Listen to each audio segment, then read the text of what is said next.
அருமையானவர்களே, எப்படி இருக்கீங்க? சந்தோஷமாக இருக்கீங்களா? நிச்சயமாகவே நீங்கள் சந்தோஷமாக, மகிழ்ச்சியாக, ஆசீர்வாதமாக இருக்க வேண்டும் என்று சொல்லி ஆண்டவருக்குள்ளே உங்களை வாழ்த்துகின்றேன். ஆண்டவர் உங்களை ஆசீர்வதித்து மகிழ பண்ணுவாராக.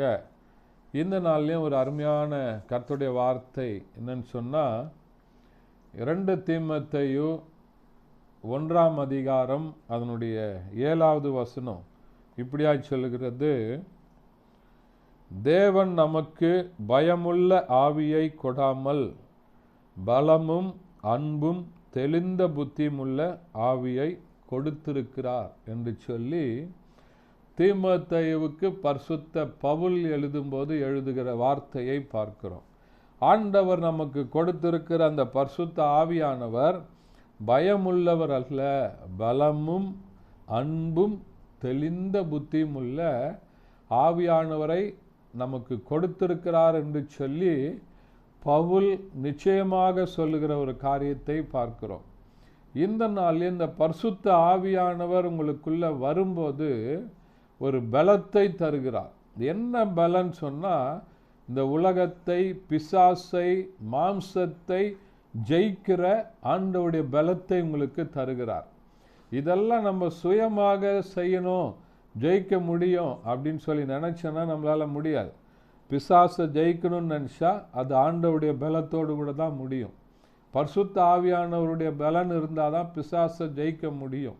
அதே மாதிரி இந்த உலகத்தில் இருக்கிற காரியங்கள் எல்லாம் பார்க்கும்போது, இந்த உலகத்தை நீங்களும் நானும் ஜெயிக்கணும் அப்படின்னு சொன்னால், இந்த உலகத்தில் இருக்கிற காரியங்களில் விழுந்து விடாதபடி, உலகத்தின் இச்சைகளில், மாம்சத்தில், பலவிதமான பாவமான காரியங்களை விழாதபடி உங்களை பாதுகாத்து கொள்ள வேண்டும்னு சொன்னால், இயேசு கிறிஸ்துவின் இரத்தத்தினால் கழுவப்பட்டு இந்த பரிசுத்த ஆவியானுடைய அனுபவம் இருக்கும்போது தான் நீங்களும் நானும் ஜெயமுள்ள ஒரு வாழ்க்கை வாழ முடியும்.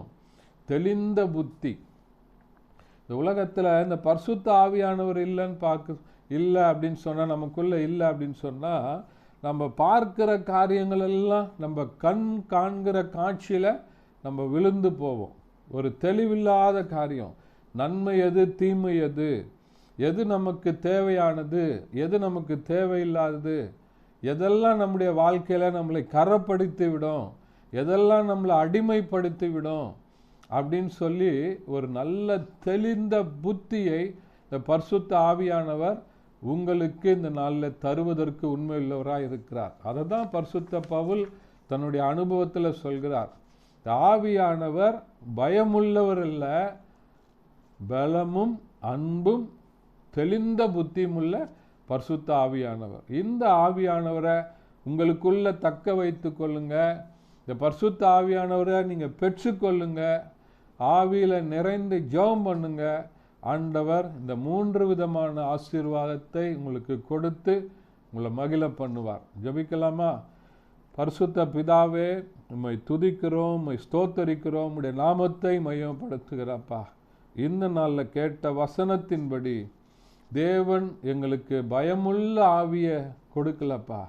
ஆண்டவரே, பலமும் அன்பும் தெளிந்த புத்தியும் உள்ள இந்த பரிசுத்த ஆவியானவரை நாங்கள் பெற்றுக்கொள்ள, அதில் நாங்கள் நிலைத்திருக்க உதவி செய்யுங்க. இயேசுவின் நாமத்தில் பிதாவே, ஆமென்.